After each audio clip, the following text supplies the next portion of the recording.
श्रीलक्ष्मी अष्टोत्तरशतनामावलिः। ॐ प्रकृत्यै नमः। ॐ विकृत्यै नमः। ॐ विद्यायै नमः। ॐ सर्वभूतहितप्रदायै नमः। ॐ श्रद्धायै नमः। ॐ विभूत्यै नमः। ॐ सुरभ्यै नमः। ॐ परमात्मिकायै नमः। ॐ वाचे नमः। ॐ पद्मालयायै नमः।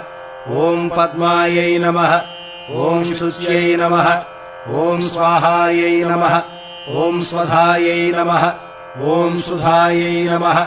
ॐ धन्यायै नमः। ॐ हिरण्मय्यै नमः। ॐ लक्ष्म्यै नमः। ॐ नित्यपुष्टायै नमः। ॐ विभावर्यै नमः। ॐ अदित्यै नमः।